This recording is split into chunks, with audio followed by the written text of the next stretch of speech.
So I just want to welcome everybody to this webinar today. We're going to be talking about perinatal hospice with Dr. Terri Major Kincaid.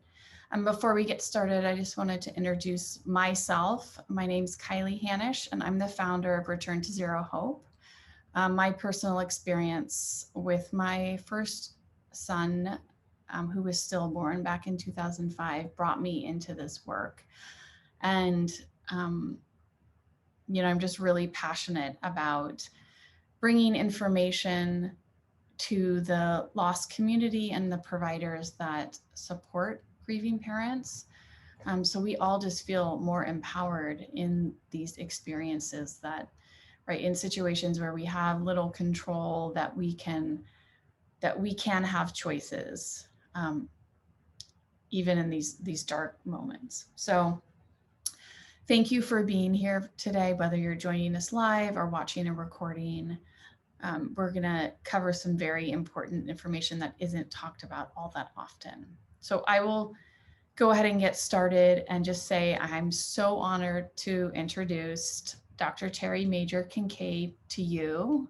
Dr. Terri is a board certified pediatrician and neonatologist. She's an expert in the field of neonatal palliative care, perinatal hospice, and health disparities as they relate to poor birth outcomes. She also did a previous webinar for us. If you want to check it out, it's on our shop webinars page, about challenging the superwoman mentality in the Black and African American community. So I highly recommend that webinar as well. But today, Dr. Terri is going to be describing key components of a successful perinatal hospice program and strategies for healthcare providers to launch their program and engage staff for the maintenance and continued success of the program. Dr. Terri, thank you so much for being a part of Return to Zero Hope, for donating your time, for being on our advisory board, and today for helping us learn more about perinatal hospice and the importance of sharing options with family early on in their journeys. So without further ado, I'm going to hand this over to Dr. Terri and let you take it from here. Thank you. Thanks, Kylie. Let me see if I can figure out how to share my screen.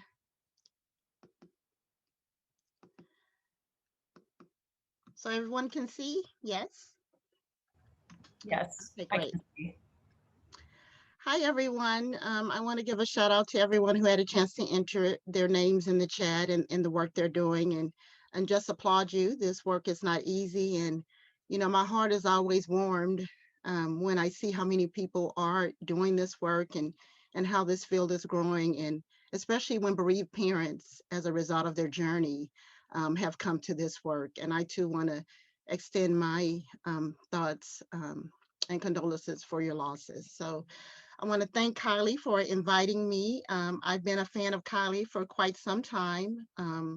When she lost her son, Norbert, she and her husband produced the first movie that gave a really realistic look at what it's like to go through a journey of stillbirth.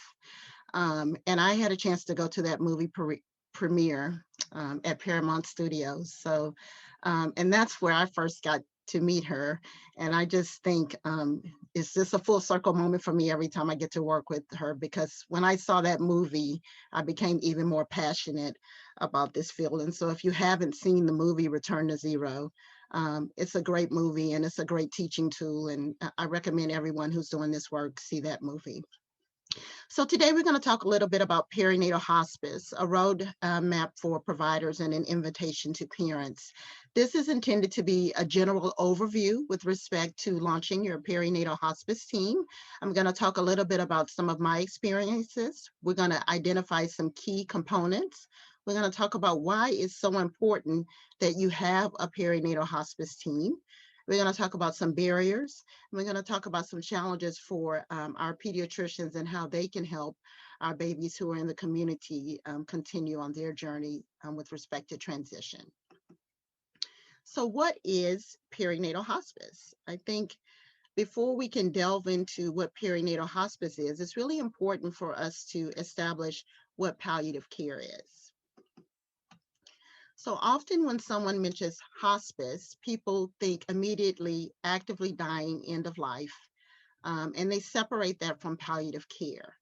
But I want to kind of emphasize that hospice, taking care of the imminently dying patient, is one of the 8 domains of palliative care. So there are actually 8 domains. So one is the structure and process of care, how you're interacting with patients in your institution. How do you meet them? How do you invite them to meet with your team? How do you set up a plan of care?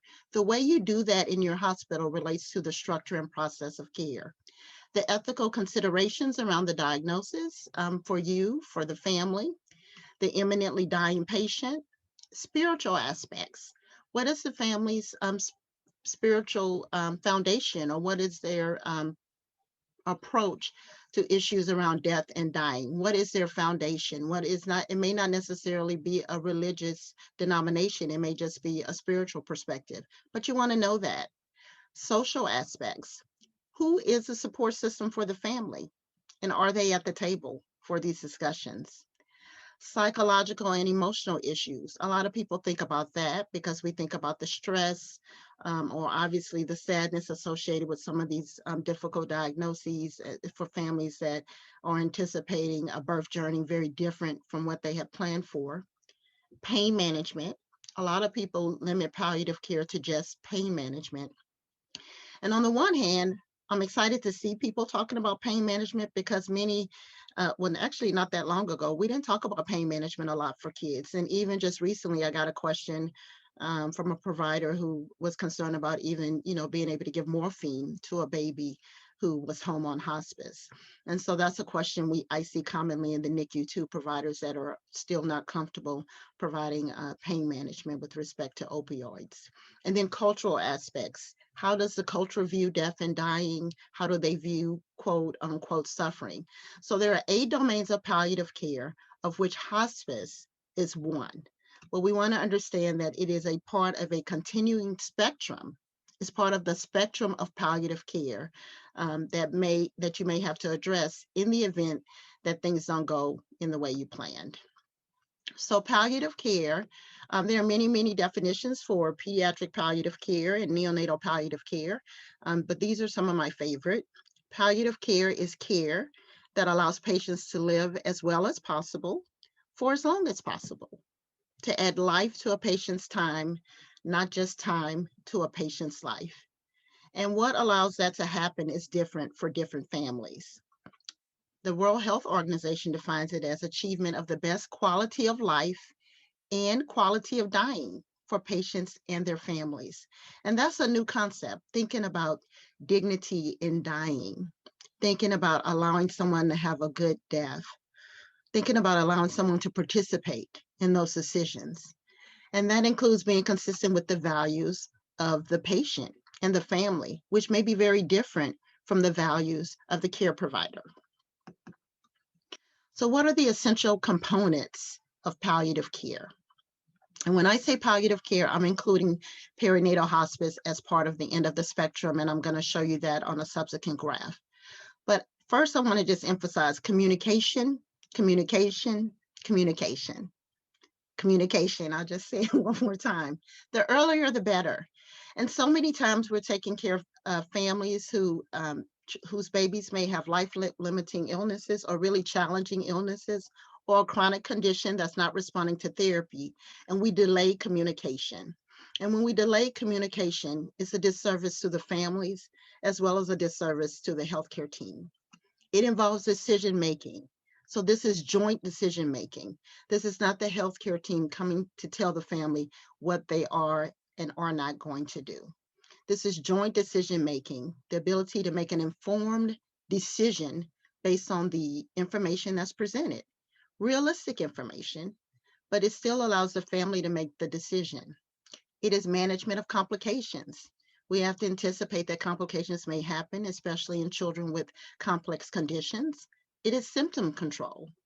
It is absolutely not acceptable to not be able to manage symptoms, not just pain, but other symptoms as well, such as secretions, problems with breathing, contractures. It's psychosocial care of the family, of our parents, being attentive to their needs, being anticipatory of what the barriers may be for them to travel this process and navigate their own unique memory journey as well as grief journey. And it is care of the dying. And we have to be comfortable saying the word dying. A lot of times, healthcare providers, we're not comfortable saying the word dying. And honestly, I tell people, I'm going to fix my headphone because it's bothering me. Honestly, I tell people that when I went to medical school, I mean, nobody writes on their personal statement, I want to go to medical school because I want to take care of babies who die. I want to support families of babies who may not survive, because the whole medical system is set up on keeping everyone alive at any cost, at least here. So I came to this work because this work chose me. This work chose me. I found myself always in the places where families were having to say goodbye. I found myself always in the places where families were receptive to my ability to have an honest conversation. Even when I changed the schedule, like I would swap a shift, and for whatever reason, I would still be working the day that a family needed to have a difficult conversation. So I consider those to be divine appointments, and I consider every meeting with those families to be a divine meeting. So if you look at this model of concurrent palliative care, you can see palliative care really should start with every patient at the point of admission. That doesn't mean that every patient is actively dying. Remember, we said there are 8 components. But at the point that you're admitted, if you have a diagnosis of a life-threatening or debilitating illness or injury, we need to know who your support system is. We need to know what your spiritual take on this information we're sharing is. We need to know how you're interacting with our system and how we can make that better for you. That shouldn't start when we go, oh my goodness, this baby may not make it through the night. I mean, that should start at the moment that we meet the family. So you have 2 different trajectories. You saw palliative care at the beginning. Initially, it may just be support, emotional support services, pain management, good communication, and you have treatment for disease. But at some point, if patients are not responding, we start to see a different type of trajectory, particularly if the child is declining. And then we transition more to hospice care. And then after the loss, the death, we transition to bereavement support. And for many of the palliative care teams that I've worked with, this is one issue we struggle with a lot because there's not a lot of resources for follow-up with the families afterwards, although we're seeing more and more. And with the growth of online communities like Return to Zero Hope, this isn't as big of a challenge, but often we don't do as good of a job after the loss, keeping in touch with our families, following up with our families, giving families important information about what happened with their child. So what is perinatal hospice? Perinatal hospice and palliative care is an innovative and compassionate model of support for parents who choose to continue their pregnancies following a prenatal diagnosis indicating that their baby had a life-limiting condition and might die before or shortly after birth. And this is huge because several years ago, this term was not even discussed. If you received a diagnosis that your child had a life-limiting illness, many families were counseled to terminate those pregnancies. If the babies were born, the babies were taken out of the room because there was a belief that the family would do better if they didn't see their child. We now know that's not true. And we now know that there's tons of data to talk about treasuring the pregnancy, treasuring every moment of that parenting experience, beginning with the pregnancy. Perinatal hospice and neonatal hospitals may refer to supportive care that is introduced following an unanticipated complication of delivery in a previously normal pregnancy that was felt to be free of complications. We often see this with HIE patients or patients who may have cord prolapse, patients who may have had a cord around their neck, a totally normal pregnancy, and the baby is born with neurologic challenges, and there's a concern that the baby may not survive, or if the baby does survive, the baby's going to survive with many challenges. We also see this with babies with complex medical conditions, which may be amenable to some surgeries, but it's going to be a touch and go for quite some time. And for any of the procedures, the baby may not survive. So what types of categories would that include? First of all, genetics. So trisomy 13, 15, and 18. So when I was a resident many, many years ago, over 20 years ago, these conditions were referred to as lethal anomalies. And we now know that that's not a correct term because not all of these babies die. Some of these babies that have mosaic conditions actually live.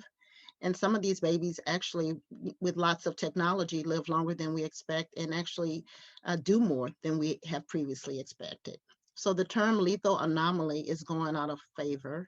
We're using the terms life limiting, which I think is more appropriate for most of these conditions. Thanatrophic dwarfism, osteogenesis imperfecta, some inborn errors of metabolism. And for some of these inborn errors, as you know, you may not find them out till the baby's several days old after you've introduced protein in the form of food. Potter syndrome, polycystic kidney disease, renal failure that is requiring dialysis. Many of these babies may not die right at birth, may require a lot of technology, may die later, may not respond to very aggressive therapies. CNS diagnoses like anencephaly, holoprosencephaly, congenital hydrocephalus, and spinal muscular atrophy. Although now we have a lot of gene therapies for SMA that we didn't have before. HIE I've highlighted because most of the questions that I'm consulting on most recently are babies who have HIE, babies who were cooled, who did not have a response to therapy as we had hoped, who now are at the crossroads for going home with hospice or requiring additional services for a possible vegetative state. Congenital heart disease like hypoplastic left heart. Obviously now hypoplastic left heart, many of our techniques have improved, but it's still a very challenging diagnosis for which for many babies is going to mean 3 surgeries, and many don't survive between the second and third surgeries.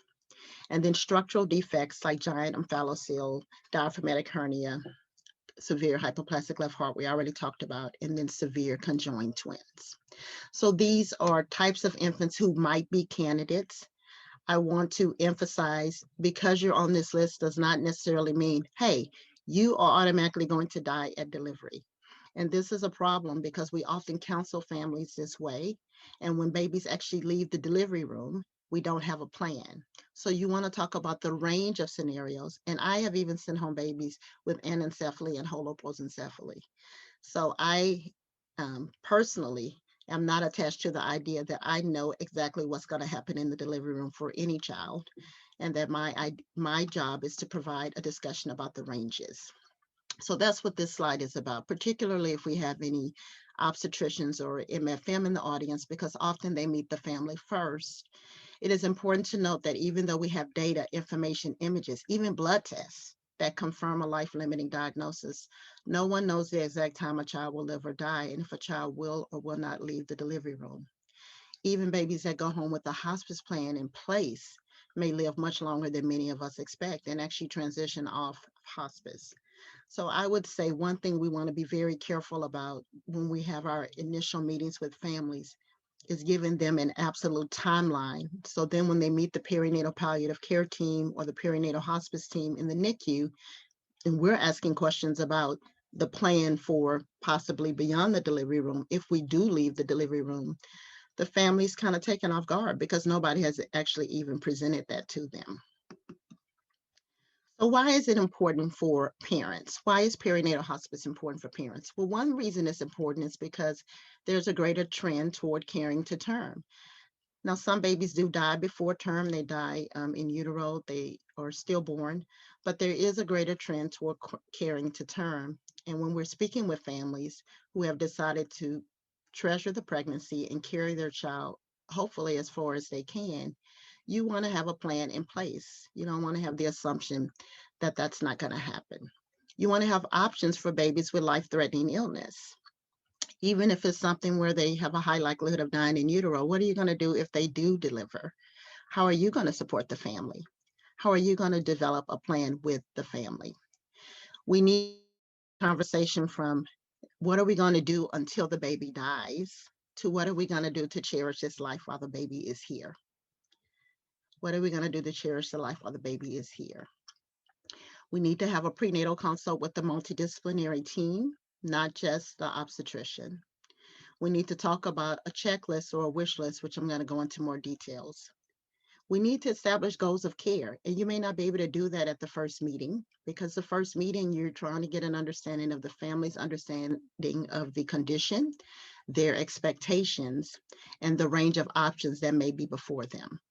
You want to talk about options for memory making opportunities, but obviously you're not going to do that necessarily at the first meeting. You will be able to tell from your interactions with the family where you need to start. And then options for the transition to home in the event that the baby leaves the delivery room and lives longer than everyone anticipated. So why is it important for healthcare providers and staff? So normally when we talk about perinatal hospice, we're primarily focused on the families, the parents, which is important. But I also want to say it's very important to recognize that this is important for your staff. It's just a fact that if you work in the neonatal ICU, that if you work in pediatrics, that not all of the patients we care for will survive. We want everyone to survive, but not everyone is going to survive.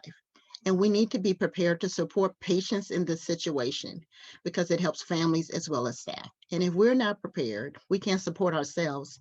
How can we support our families? And we can actually make the situation worse for families when we're not prepared. Not being prepared makes an unimaginable situation for patients even more painful. Moral distress and burnout, especially in the NICU, are correlated with a lack of support and resources for perinatal loss. And even for those of us who are committed to this population by choice, compassion fatigue is a huge problem, which impacts our mental health and job satisfaction. So it's important, most certainly, for the families we're serving, but it's also important for our staff. So who should be on your perinatal hospice team? Well, obviously, the patient and the family are part of the perinatal hospice team. You haven't met them yet, but everything you do should be with them in mind.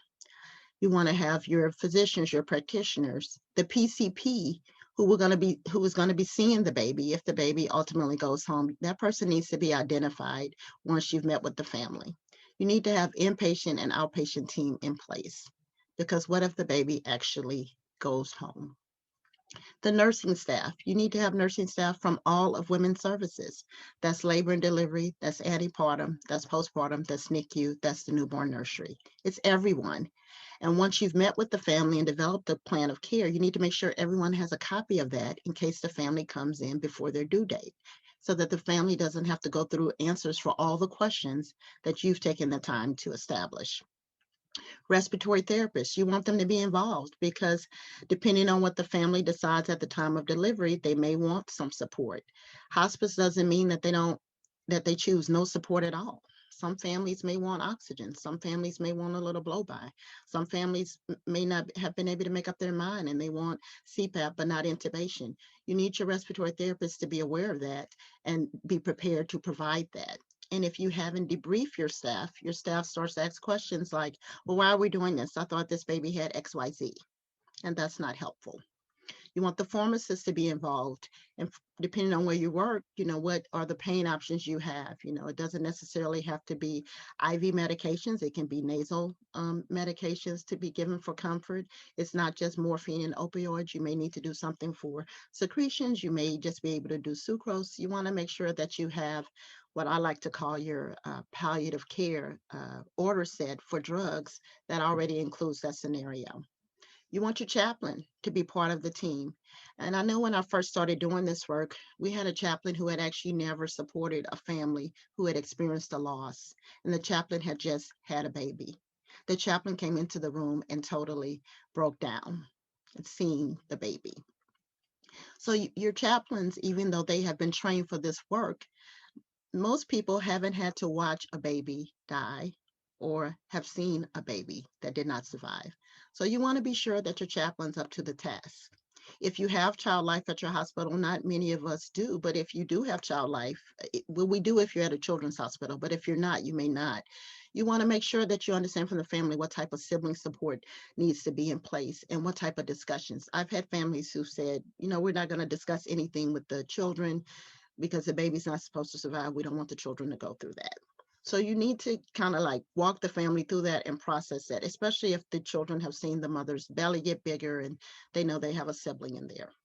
Social work obviously needs to be on the team. Physical and occupational therapy. I have social therapy, but physical and occupational therapy needs to be there in case part of your palliative care plan is going home with range of motion exercises if a child has contractures, or if the baby's going to be doing some oral feeding just with a dropper, helping the mom through that. You want the dietitian to be involved as well as lactation support, because many mothers after their babies have passed, they still have a letdown, they still have milk. How are they going to manage that? You want to have a conversation about that, because for many moms, after the cards and everything have ended, they're still dealing with the letdown. Some moms continue to pump as a part of their tribute to their child. Others need help with managing the milk supply.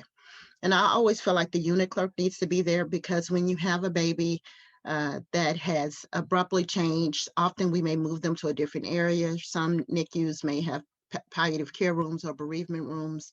And then when the family comes to see where their child is, if somebody says, well, I don't know, they moved them, I'm not sure where they are, that's not helpful. And that's happened to me a couple of times.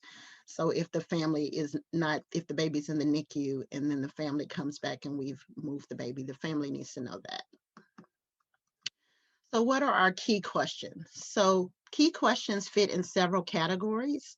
I actually have the categories on the slide after this, but right now I just want to mention the questions to kind of give you a visual, because I need people to think about the family's parenting experience, their parenting choices, which is very different than just a checklist of what you need as the provider. So what is the family's understanding of the condition? They may have met with OB, they may have met with MFM, but don't start your meeting telling them what the condition is. See what they understand the condition to be. What is their understanding? What have they heard? They may have already been to several parent listservs and have a whole lot of information, or they may know someone with this condition who had a very different outcome than what you're presenting. What is the most important thing to the family at this time? That's different for every family. Is it holding the baby? Is it that they hopefully can hear the baby cry? Is it that they want grandparents present? Now, obviously, this is COVID now. We've had some challenges, but pre-COVID, who do they want to be there? They may not even want the grandparents to be there. They may feel like we have such a short time with our child, let it just be us. Don't make assumptions. Feeding the baby. Do they want to feed the baby? Does the mom want the opportunity to put the baby on the breast if the baby is born alive? You're not going to know that if you don't ask those questions. You may think that a parent may or may not, because of a diagnosis, if the baby has anencephaly or if the baby has a severe cleft, or has some visual anomalies. But ask the family what it is that they think that they may like. For the baby to be pain-free, for the baby to wear a special outfit. One of my most painful memories is a set of twins. One had hypoplastic left heart, the other did not. The one with hypoplastic left heart was a little boy. The little girl was totally normal. The mother had been extensively counseled that the congenital heart disease was so bad that the baby was going to die shortly after delivery. The baby actually lived 30 hours. They had opted for no surgery. I was still training. I was a senior fellow. And this mother, because the baby lived more than 24 hours, was so upset because they had had a special outfit picked out for her daughter. They didn't have one picked out for her son. And she felt like that was a reflection on her as a mother, that she had not picked out an outfit for him. We had outfits in the hospital. So he had an outfit for their family picture. But her point was, I didn't even believe he would be here long enough for me to think about an outfit. And this was 20 years ago, before perinatal hospice became more common. But I never forgot that. And you need to ask people, is there a special outfit that you want your child to be photographed in or to wear? Because once they're in the hospital already, they may not have time to go and get it. You want it to be in the diaper bag. Do they want a picture of all the children together? This may be the only picture they get. If you don't ask, they may not have it. Where do they want to deliver? How do they want to deliver? Is it C-section? Is it vaginal? Who will be present? Is there an expectation for trial of treatment?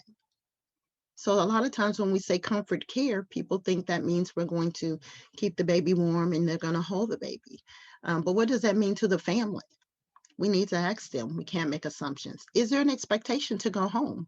Or are they under the impression that the delivery will be it? So here are the categories that we just went through. So first of all, baseline information and demographics. We already talked about the diagnosis. You want to know that child's name. And every time you meet the family, you want to address you want to use the child's name. That is helpful for the family and it's helpful for the team. It normalizes the experience. They are not a diagnosis, they're a child with a name. You want to know who the important support persons are. Wishes for labor and delivery, we all went through that. I did put on here heart rate monitoring because some families want heart rate monitoring, other families do not. You want to know. Wishes for the medical care. Invasive versus comfort, I've already talked about. We need to define that. Don't make assumptions. Is there an expectation for additional testing? Is there blood work that needs to be drawn from the umbilical cord? Had they planned for an autopsy? Wishes for memory making and support. So obviously siblings. One of the things I've seen a lot of hospitals doing now for the families who do run heart rate tracing is recording that heartbeat during the prenatal visits and at the time of delivery. Are there spiritual rituals you should be aware of that if you ignore them, it will be offensive to the family? You want to ask that. Bathing. I had a mother tell me that the only time she really felt like a mom was when she got to do the bath because her baby was hooked up to wires the entire time. But when it was time for the bath, we walked away, we left her alone, and she got to go through bathing. And bathing for many cultures is a rite of passage, preparing the body prior to death. So you don't want to take that away from a family if they want to. Sometimes if a child has had a complicated course and it's been a complicated code or something like that, we do want to clean the baby up before we give to the families, but we also kind of want to remember that they may want to participate in part of that because it may be the only time they get to give their child a bath. So these last two things are very important. What is the plan if the baby survives the first day? So that's one of my pet peeves. We have a baby who had a life limited illness. We had a plan for delivery, but we don't have a plan. And now we're a week later and nobody has a plan. The family had never anticipated having the baby at home. So they don't necessarily want the baby to die at home. They have other siblings and we're kind of in limbo. You want to have a plan for if the baby survives the first day. Is the baby going to be in the room? Is the baby going to be in the NICU? Is the baby going home?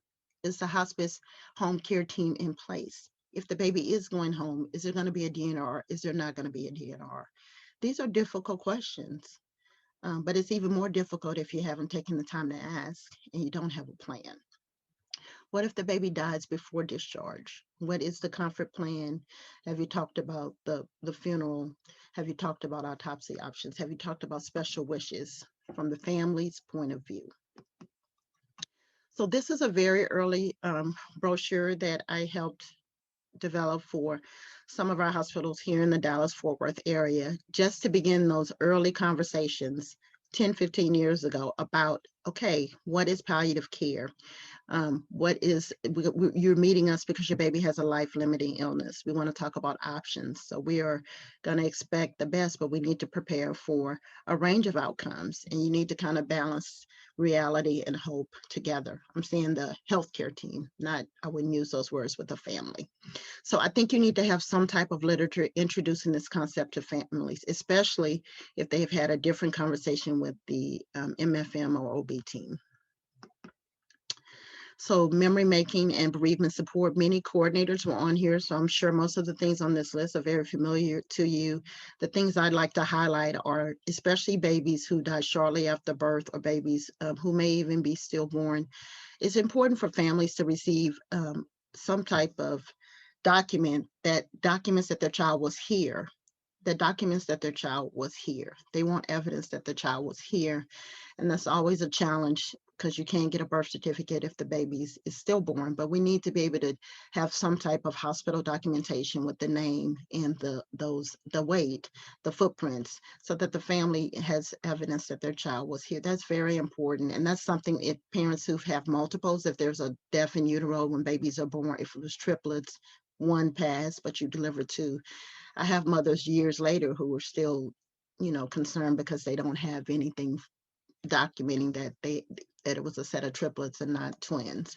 So foot and handprints modes, many NICUs do this on their own now. I mean, actually, every NICU I've ever worked in, the NICU nurses do such an amazing job with this.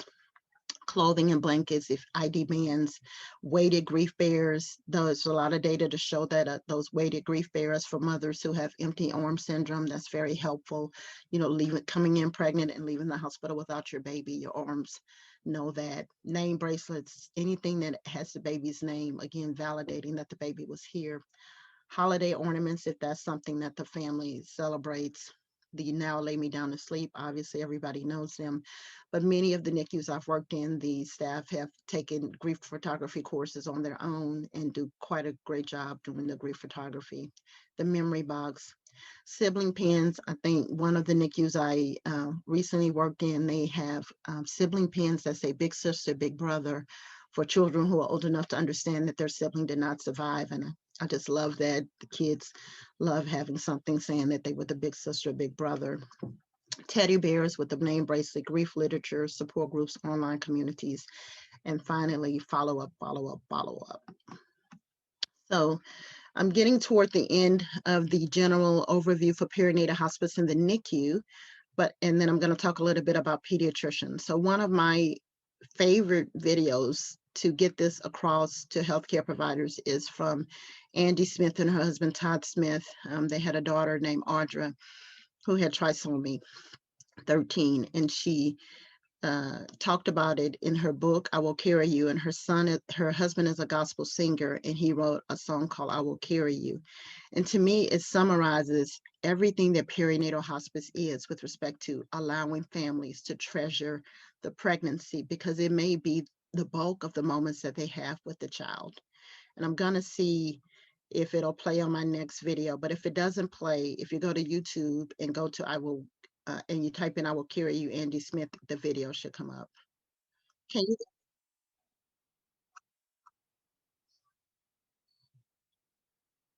you guys hear? I don't know if people can hear. No. Oh, maybe. Oh, I couldn't hear. Can you hear? I don't think so, Terry. No. Can you guys hear the video? I just stopped it so I could hear Kylie. No, we cannot hear it. Okay. All right. I'll Thank you. send a link out to everybody when I send out the recording. You can or you can't? I cannot. Okay. All right. So I'm not sure why you guys can't hear it, because I show it in a med school lecture and everybody can hear it. But anyway, Kylie's going to send you guys a link. But in this, it's only a 6-minute video, but they describe their experience of receiving the diagnosis, the challenges that it presented to their faith. They had 3 little girls when they received the diagnosis, and they talk about all these experiences that they incorporated during the pregnancy, to treasure the entire pregnancy. And for me, the most poignant part of the video is a trip to Disney World. And they had their 3 little girls who are stair-step in Disney World with the Mickey Mouse ears on their head. And then they have one little Mickey Mouse hat on the ground for Audra. And they begin to have a conversation with their 3 daughters about their baby sister who had a boo-boo on her heart. So they had a teddy bear with a boo-boo on it as well, to prepare them for, they didn't know how long Audra was going to be here. And so I just really love the way they shared their story, and the words in the song talk about all the dreams she had, and she doesn't know how long her daughter's going to be there, and she doesn't feel like she can do a lot, but she will carry her. So anyway, it's just a beautiful video, and Kylie will send you guys the link later. Okay. All right. So I'm going to end with just some discussion about neonatal hospice, or HIE, as an index case, because quite a few babies with HIE will go home with a combination of palliative care and hospice, because they are somewhere on the middle of the spectrum. And also the babies we talked about before who have diagnoses that are very clear, we have better information about the way their trajectory or course may or may not go. But with HIE, it's still a relatively gray area. And we actually don't have a lot of definitive, definitive absolute information about just long-term outcomes other than severe developmental delay for babies with the most traumatic experiences. So for everybody in this audience, as you know, HIE is hypoxic ischemic encephalopathy. Hypoxic just means shortage of oxygen in the blood, and then ischemic means shortage of blood flow to the brain. So the combination of those two can lead to brain damage. It can happen for a number of reasons, usually associated around a traumatic birth experience.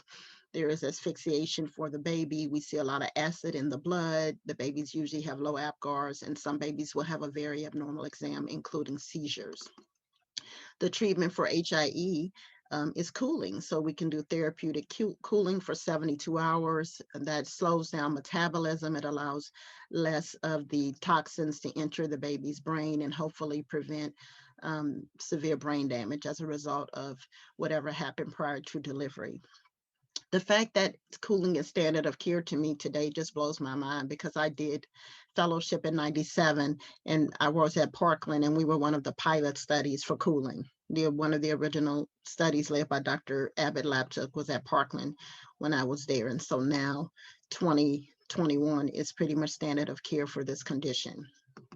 So obviously, after HIE, if it's mild HIE, most of those babies tend to do okay, but moderate and certainly severe, those babies can have challenges, and some don't survive at all. So there may be total recovery, there may be developmental delay, there may be cerebral palsy, you may be in a vegetative state. There can be compromise of the airway, leading to a need for tracheostomy. There can be compromise of the GI tract, leading to poor feeding and a need for a G-tube. So what is the discharge plan for babies who in the middle, or babies who survive the delivery? What is your discharge plan for them? For babies who you had one expectation, but now you're dealing with a different expectation. So on this slide, I just have some things to think about. So families of babies that are going home with perinatal hospice need time to process information. Very few families after an unexpected outcome will say, okay, great, sign me up for hospice. I want to go home. Everything makes sense. And we as healthcare providers tend to have in our mind a timeline. When are they going to make up their mind? When are they going to make up their mind? It's been long enough, which is just not a realistic assessment of any family in a situation none of us wants to be in. So they need time to process information and outcomes, which means some families may go home with palliative care, with concurrent medical treatment, and then transition. And other families may go home with hospice, baby actually is doing better than we anticipated, and then transition. So we need to have realistic discussions based on information presented. They need that to make an informed choice. The choices that the families make may not be the choices we believe we would make. Our job is just support the family. Our job is to support the family and allow them to make an informed decision. Some families go home, as I mentioned, with palliative care, supportive care. So what does that look like? They may go home, with the tracheostomy. They may go home with oxygen. They may go home with a suction machine. They may go home with an NG tube, but they didn't want to do a G tube yet. And then later they decide, if the baby's declining, that they're more comfortable with withdrawing feeds. They may go home with active medical treatment for a number of things that someone may have recommended not doing, and then decide later that they don't want that done. They may go home having a heart condition that they decided not to treat, and decide later, because the baby's still living, that they do want to treat. So that's actually not uncommon with babies that are trisomy 13, 18 that are mosaics. So it's important when we're discharging a complex patient home, especially if they have a history of HIE, or if they have trisomy 13 or 18, that the goals of care are established in writing. What are the goals of care? And the goals of care may change. The goals of care week 2, 3 may look very different from the goals of care 4, 5, 6. And you want to have that very clearly identified in your plan for those of you discharging babies to the community, so that the pediatrician has that, so that the palliative care team has that, so that the palliative care physician understands the discussions that you had, so that the pediatrician managing complex infants understands the discussion you had. You want to make sure that everyone is on the same page. The family understands and agrees with the plan. This may seem crazy, but you will be surprised at how many times I've read notes that have a plan that the parents never agreed to, that the parents didn't sign up for, or that the parents don't even really fully understand the diagnosis or the long-term prognosis. The palliative care team and hospice team is particularly important if a baby becomes uncomfortable at home, because some of the things that work in the first couple of weeks may not work later. They may need more than morphine. They may need medications that we don't routinely use as pediatricians. They actually may need withdrawal of some care. For example, some babies, as they deteriorate, feeding them actually causes them more pain. Some babies lose the ability to handle their secretions, and you have to have a more difficult conversation about, do we want more surgery or do we want to transition more to just comfort care? And often the palliative care physician, the palliative care team can help with that. So we know that palliative care alone, that is not covered by insurance as a benefit.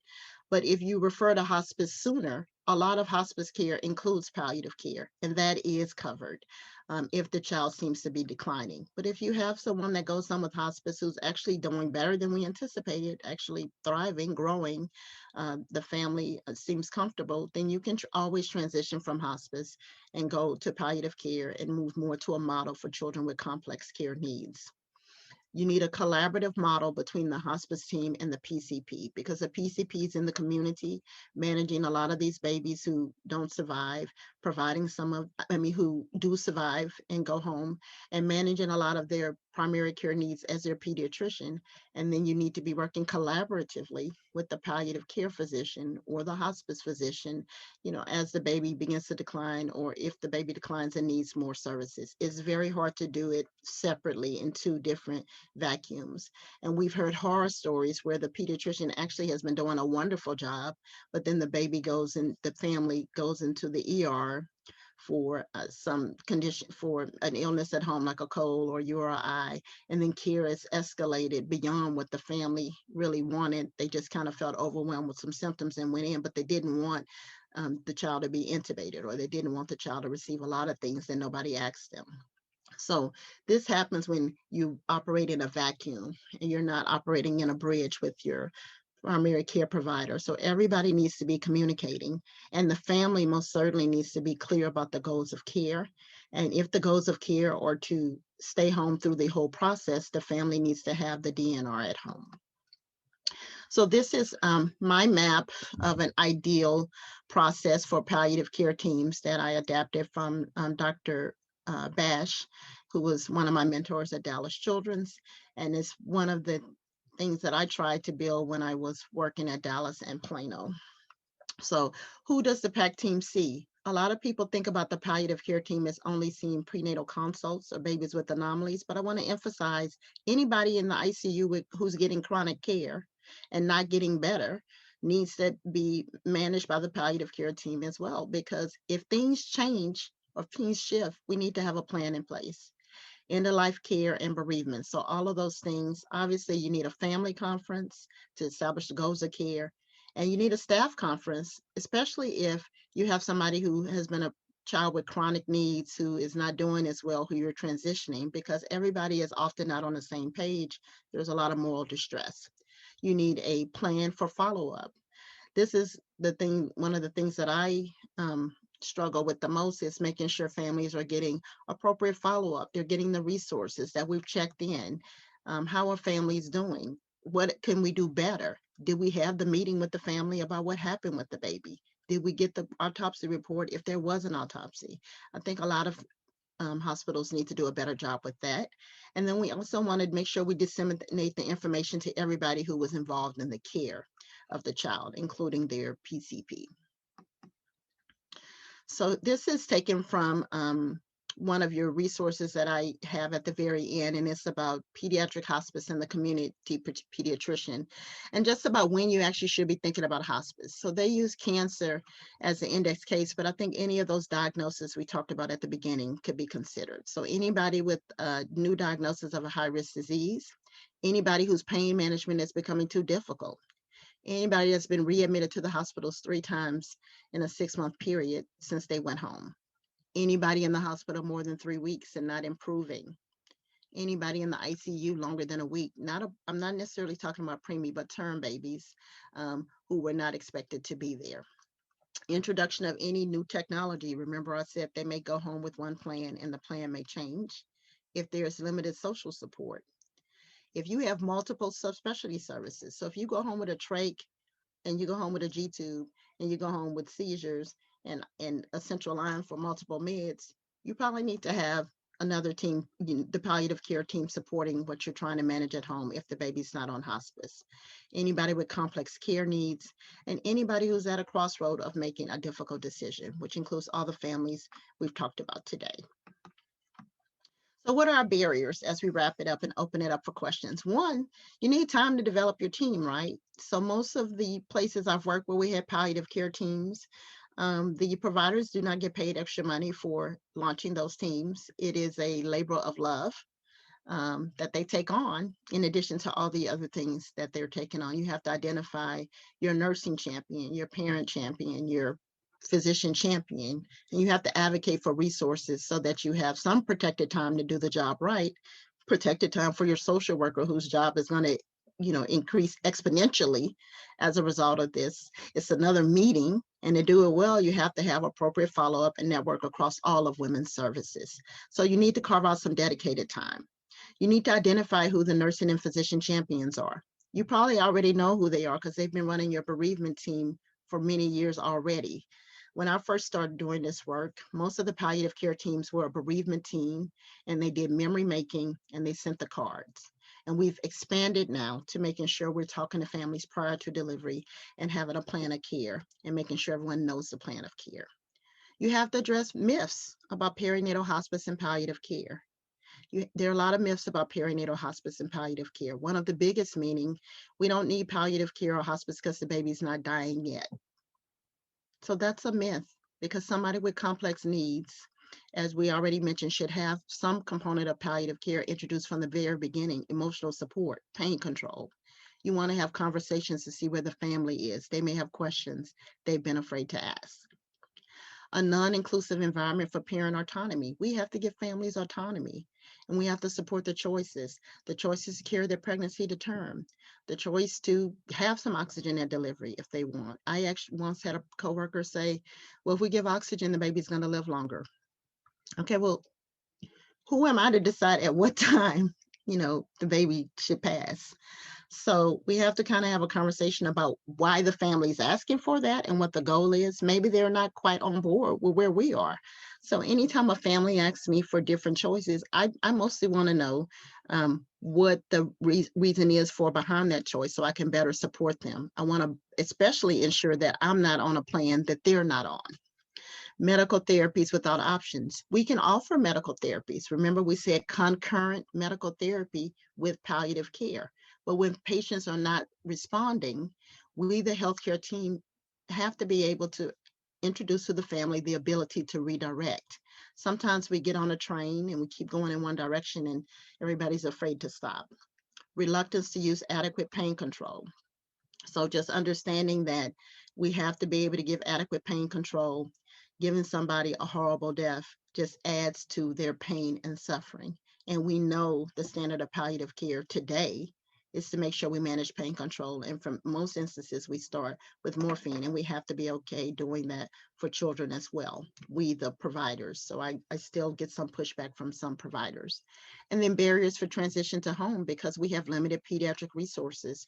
So many of our PCPs are working in areas or communities where they're providing all the care for the complex kids. There's no pediatric hospice there. There's no perinatal palliative care team. There's no perinatal hospice team.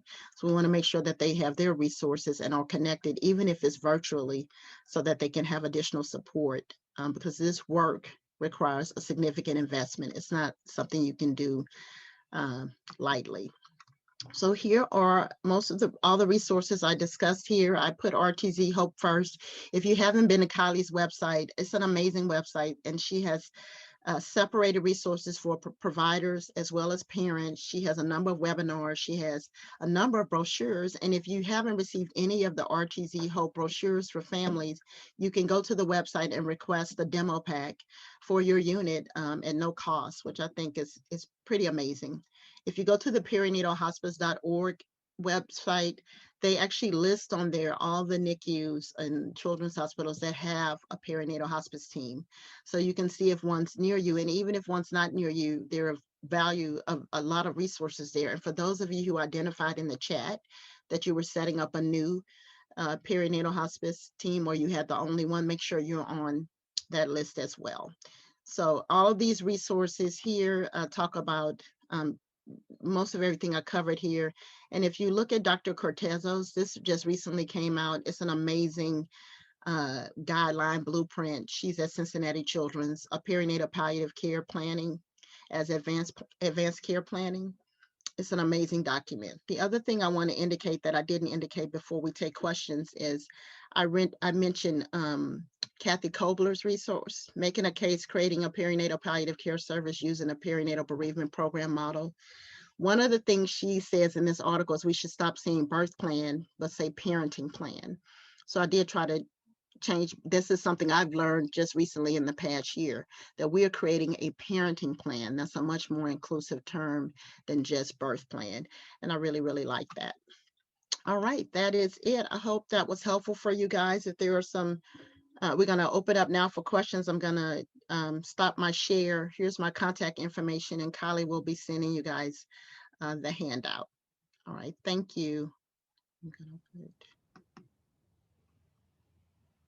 Thank you so much. That was amazing. So we're gonna open it up to questions, and if you have a question for Dr. Terri, if you want to put that in the chat box, and I can read those to her. But that was just so informative, and I'm excited to be able to share that with other people, right, that work in this world of babies and infants, and just help to educate them, especially the people who are wanting to set up teams and don't know where to start. So that's such valuable information. So I have one question, Dr. Terri. She's asking, I'm wondering if the children are not told about the baby and then the baby ends up going home, how to have the conversation with the family about this. So that's a really, really good question. And I've been in that scenario a number of times. So the first thing I'll say is we can't discharge the baby unless the family wants the baby to come home. Like you can't force we can't discharge unless the parent agrees for the baby to be discharged. So often what happens is you have a baby who has a life-limiting illness, who has survived the initial acute period, who needs to go home. The family is still not ready to bring the baby home. They're uncomfortable. They may not have had the teaching that they need to have. Those babies often end up being in the NICU much longer than we anticipated, or they may be discharged. If you live somewhere where there's a step-down facility, they may go to a step-down facility that allows the family to get more used to the idea. So I have never sent home a baby. I've had families where the parents didn't tell the children about the baby, but I've never sent home a baby that to that situation, because the parents usually aren't ready for the baby to go home. So you're like meeting with them every week saying, okay, the baby's ready to go home. The kid may be neurologically devastated, but they're breathing on their own. A lot of HIE babies may be able to breathe on their own, but they don't have a lot of other activity. So it's sad. So some families have been told before that the baby's not going to survive. So they are waiting, they're visiting, but they're more comfortable with the baby dying in the hospital than dying at home. They don't want that to be a memory as part of their home. So it takes time, as we talked about, to allow the family to kind of process, to kind of see, okay, my child is here. We need to have a plan. And then as the conversations continue, then you kind of bring in your counseling, your child life, your social work to kind of talk to them about what the plan is going to be for the siblings. But for a lot of families, they don't want that to be a memory in their home. For other families, they do, because it'll maybe the only time that the baby slept in their bed. The baby may get to come home, sleep in the crib. They have the service in the living room. So I've seen families do it both ways, and that's right for those families. But usually if it's someone who hasn't told the kids, they remember when the OB said the child was going to die at delivery. So in their mind, they don't want to put their other children through that because the child's going to die. Now, once the baby's been here for a while, 3-4 weeks, then you can have other conversations about step down, and then the counselors can help them. Usually child life can help them explain to the children. So if it's older children, you don't usually see that because they've seen the mom pregnant. But if it's a younger, like if it's a 2.5-year-old, 3-year-old, they may not necessarily feel like they want the child to go through that. So, but I don't want you to have the impression that, okay, well, you guys never told the siblings and we're going to send the baby home today, because I mean, that just doesn't happen. Even if in a baby that doesn't have a life limiting illness, if it's a baby with complex medical needs that's going home with a trach or oxygen, families have to go through a lot of training to be comfortable taking the baby home to care for the baby. And for some families, that may, take a week or more for them to be that comfortable, even with nursing. So you have some time to continue to have the conversations. And during that time, the family too is seeing, okay, my baby's here. I have a better understanding of what this looks like medically and what it's going to require. But it's a great, great question. I think the biggest issue is we have to be willing to have the difficult conversations. If they're not ready to take the baby home and they're not ready to talk to their kids, and then we're not ready to talk to them and bring it up, like nobody's communicating. So we just have to make sure that we're all communicating and allow time. That's my biggest pet peeve, is when people say, okay, it's been 10 days. That's long enough. I mean, I hate it. So, but it takes time. So for every family, it's different, but usually it's the families with very young children, who just don't have the words to kind of explain, and they don't think the children are going to remember. But older families, I don't necessarily see that. Thank you. Okay. The next question is, in a NICU setting, sometimes the neonatologists are reluctant to involve the palliative care team because they feel that they may take over the medical care. And how can we present palliative care in a way that makes all neonatologists comfortable with utilizing the expertise of the palliative care team? You're Who laughing. said that? I just want to hug them. Who, so I will say this, and I mean, I'm going to say it as a neonatologist. I'm going to speak for all my people. You are right. You're right. You're right. You're right. Neonatologists don't want, so neonatologists have resistance usually to palliative care for two reasons. They're laughing. So it's my biggest pet peeve, but so let me say a couple of things. So neonatologists have barriers for two reasons. One, if you go into neonatology, you have a certain amount of a hero. I mean, I don't think I'm a hero, but you have a certain amount of a hero mentality, because I mean, you're gonna save the babies who are 1 pound. They're like fit in your hands. You're gonna like run to the delivery. You're gonna like intubate. You're gonna like, and then they're gonna go home. So we don't receive a lot of training, or at least we didn't previously, about when do we introduce a conversation about, the child is not improving, they're not getting better, the baby may be suffering more. Maybe we need to offer different options. Maybe it's time to bring some things back. Maybe it's time to ask the family what other wishes they may have. How can we change our structure so they can start to spend more time with the baby, not as a patient, but as their child, to treasure the time we have, because this baby may not do better. We are reluctant to have those conversations. We often have those conversations late. And so if we invite palliative care in, you're having a conversation I never had. I have never had that conversation with the family, and now you're coming in. And so a lot of times we as neonatologists, even if we're rounding, we may say, this baby's not responding. I'm a little concerned. The baby's deteriorating. But we never have even said that to the family. I have information that the family does not have. And a lot of times the family sees it before us, but they're waiting for us to bring it up. And so I think one of the ways that we can at least begin to bridge is help the neonatologist. Well, the way I try to do it is I try to say that palliative care is part of the complete care that I'm already providing to the family. You are rounding with the family talking about medical issues. I'm rounding with the family saying, hey, how's it going? How are you coping? What concerns do you have? And they may say to me, the baby doesn't seem to be responding. I'm kind of concerned about what's going to happen if this doesn't work. But they haven't actually said it to the medical team. So if we can just get the medical team, the neonatologists, to understand that palliative care, yes, it includes some discussions about hospice, end of life care, a plan for bereavement, but it also includes all those other domains that a lot of times we're too busy rounding to address. You know, who's making the medical decisions here? You may have a family say, do everything, do everything, do everything. And then when the palliative care team goes to talk to them, they could say, oh, they're saying do everything because grandfather actually makes the decisions for this family and he's never been in the meeting. They're saying doing everything because their pastor, their church family is actually a huge support, and the pastor has not been in the meeting. So having the palliative care team there almost always gives you more information you didn't have about what's going on with the family, what they're processing. You know, they may have had a child just like I had somebody say one time, if this baby is resuscitated, they're going to need a trach, and this family is going to have a baby with a trach, and that's a lot to deal with. Well, when the palliative care team went and talked to him, the mother's brother had a trach and had a trach. I mean, nobody even knew that. So having a tracheostomy wasn't frightening to that family because that mother had grown up seeing her brother with a tracheostomy.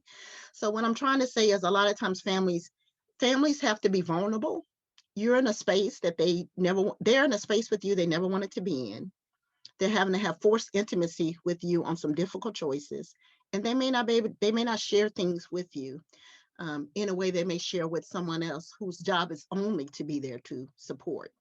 So I would explain it to if you're trying to recruit more physician champions, I would try to explain it as palliative care is a way to provide comprehensive care to our families and more support, to help support you in the goals of care, to support you in the goals of care. So most palliative care physicians don't come in and take over, but if they talk to a family and find out there are different options, and now those options are on the table, then the medical team, you have information now you have to deal with. I also wouldn't go in trying to see everybody.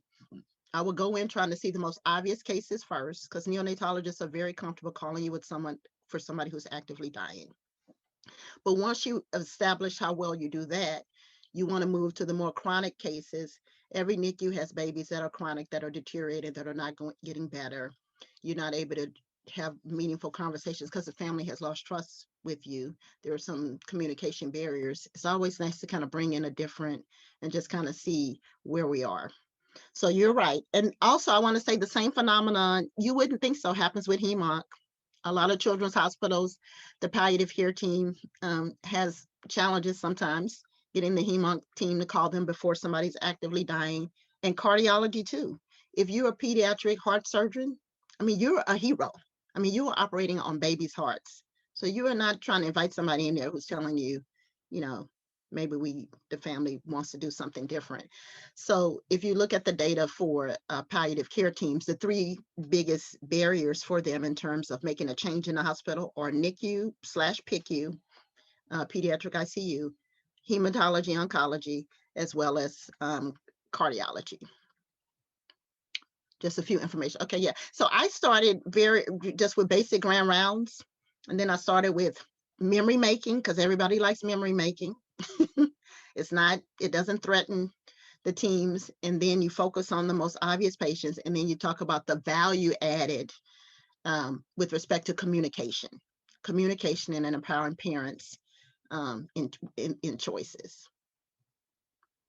And you also, I don't know who asked, but you also could just approach it as a source of moral distress. If you work in a NICU and the palliative care team is not supporting the NICU, or it doesn't have a lot of work in the NICU, there's a lot of moral distress for neonatal nursing staff, and not being able to debrief and caring for some of our most challenging families, or feeling like the family didn't get what they needed, or that the baby suffered, or that conversations were held too late. And just being able to present it as a way to improve the mental health of the staff so that we can better care for our families is another way that you can kind of begin to build bridges to that area.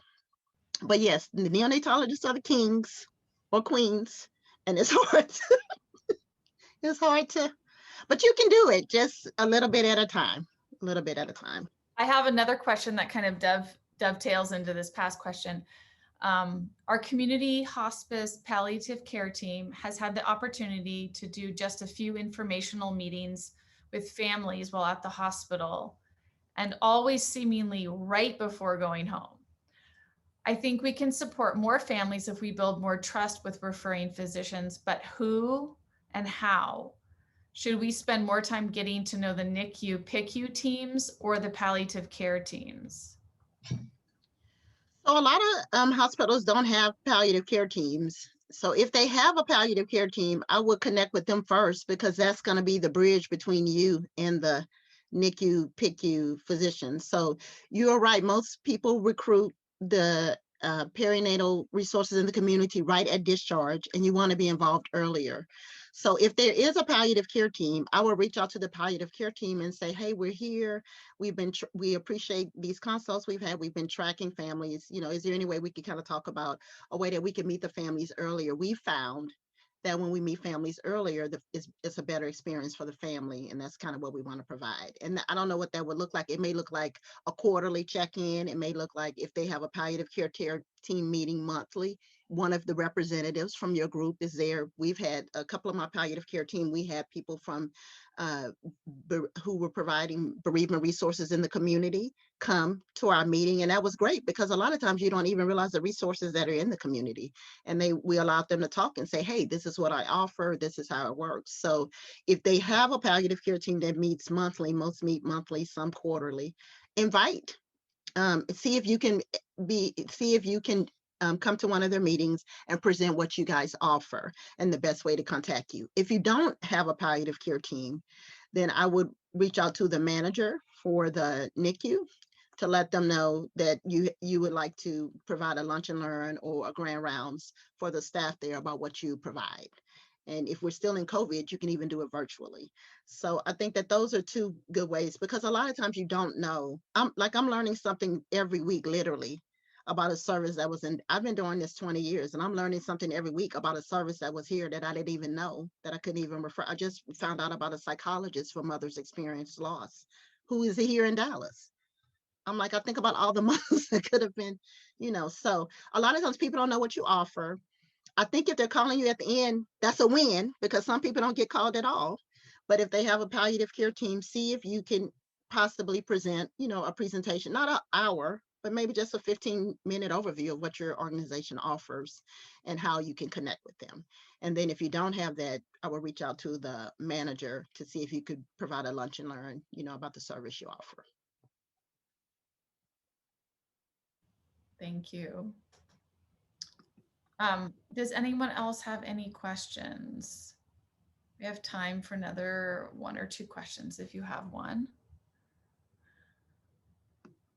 Okay, I'll read this to you, Dr. Terri. Okay, so if this is not appropriate, we just won't answer it. I've seen far too many families in Kansas who are presented with news of a fetal anomaly right at our state's deadline for termination. They're presented with the option to terminate with a lot of urgency due to the deadline. So in several of these cases that I've worked with, the parents aren't wanting to terminate, but also don't want to carry to term. They want to hold their baby and say goodbye without spending these extra months carrying the burden of knowing that their baby's dying. I'm sure that this varies state to state, but what are the options for parents who can't bear to terminate, but also can't bear to carry the pregnancy to full term? Like in your state, are parents ever given the option of an early induction with a parenting plan? So this is a really good question. I mean, I really appreciate this question. So first of all, I'll say thank you for the question. I am meeting more and more families who choose not to terminate. I actually haven't met very few. I actually haven't met many families who didn't want to carry to term. But I have consulted on families who were induced early because there was a high likelihood that the baby was going to be a stillbirth. So not early, like preemie, but early, like around 34 weeks, 35 weeks. So maybe like 6 weeks early, which did allow them to kind of hold their baby. And then the baby did go to the NICU, but didn't have to be on all the stuff that you would need if you were very premature. So the only times I've seen babies be induced early is around 34 to 36 weeks, especially if they're not growing and they have a life-limiting illness. Then they may deliver them early because they have a high likelihood of being a stillbirth, just so that the mother can hold the baby and see the baby. So, and I've seen that at 34 to 36, which maybe based on your question to you, that is term. But if you do it much earlier, like 28 weeks or 30 weeks, you have a bigger problem because the baby may not survive, not because of the diagnosis. It's going to be because they're a preemie. And most preemies need a lot of support. So I'm always actually, for me, ethically, I always have a challenge when I have somebody who I know has a lethal anomaly like trisomy 13 or anencephaly, missing part of their brain, and somebody wants to deliver them at 30 weeks or 31 weeks, because we know that even if you don't have that, you're going to have to be an incubator. You're going to have to, have stuff supported because you're a preemie, and it gets kind of dicey to separate, you know, did the baby pass because of this lethal anomaly or because they were a preemie who we didn't support? So I think that's one barrier that a lot of people would have with delivering too early. But 34 to 36 weeks, I've seen just because the baby's not growing and there's a high chance it's going to be a stillbirth, and they really want the mom. You may be 34 weeks, but the baby's only 3 pounds. You may be 36 weeks and the baby's only 3 pounds. So I've seen that. I would probably say maybe a handful of times I've seen that happen so that the family could have a live birth, a baby who still died shortly after delivery. And they didn't necessarily have all the things we've described in terms of the long-term issues. Most of babies with major anomalies, though, in answer to your question, if you have trisomy 13, 18, and you don't die at delivery, the baby's not, they're not going to be, the family is not going to have to navigate a lot of difficult choices unless they commit to a lot of surgeries. So those babies need a lot of surgeries, heart surgery, stomach surgery. So a lot of families, my last trisomy 18 baby lived 6 weeks, and mom just used an eyedropper. And, she sent me a thank you card with the days, minutes, hours that she lived, but they never wanted surgery. So as the baby became, more, it started to deteriorate or decline, they just provided warmth and love. So I think there are a number of ways to view that. But unless you have HIE and you a term baby, those are the babies who may be breathing on their own, but maybe in a vegetative state for a long time. But the other babies, even if you get to what we call term, a lot of times they haven't grown well, they're not breathing well, and if you don't want us to intubate them, they won't necessarily leave the delivery room. But I have seen babies be induced who are really not growing and have a high likelihood of being a stillbirth, so they deliver so that the family can hold. Thank you. Um, okay, hold on. Ashley.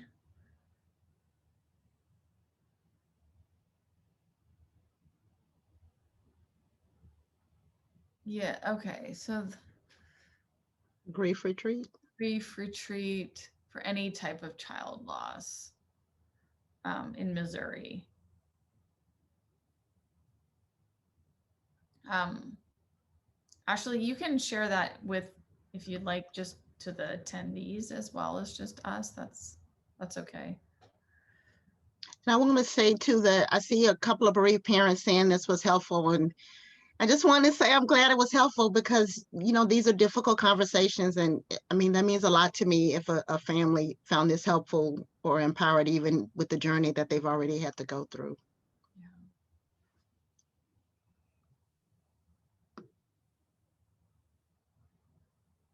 Well, I'm gonna go ahead and just wrap this up and say a huge thank you again, Dr. Terri, for being here.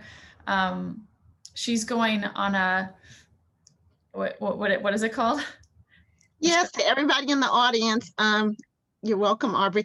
Everybody in the audience, I've been a neonatologist now for, this will be my 22nd year being a neonatologist, and I've done neonatal palliative care and perinatal hospice a long time, but I now want to take care of the big kids, and to do that, I have to do a pediatric hospice fellowship. So at age 53, July 8th, I will be a brand new fellow resident intern in pediatric hospice. So I'll be a Baylor for 1 year, learning how to take care of the big kids who need pediatric hospice. So age 1 all the way up to 21.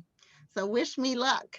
Yeah. But I'm still going to come back and do perinatal hospice and neonatal palliative care. I just want to be able to take care of other kids. I need it, Michelle. Thank you. Thank you for doing, I know this is one of her last presentations before she enters her fellowship. So I feel so honored that we get to share this information with providers out there. And just wrapping up again, thank you so much. And thank all of you who have been here, who have watched this, who participated. Thank you for the important work that you do with families going through really, really hard times. Um, and I just also want to say a thank you to Dr. Terri for donating her time for this presentation. So thank you. And we are a nonprofit, so any donations you can make, if you found this webinar to be helpful, like any amount is greatly appreciated. We're a newish nonprofit, and so every dollar does count. And our brochures are free, all of them now. So you can, I'll put the link in the email. You can order brochures. We have lots of other great webinars to watch. And I'm sure there's other things that I'm forgetting, but just, yeah, please visit our website and reach out if you have any other questions. So thank you everybody so much. And Dr. Terri, thank you again. I'm so grateful. Thank you. It's my honor always. Have a good week, everybody. Be well.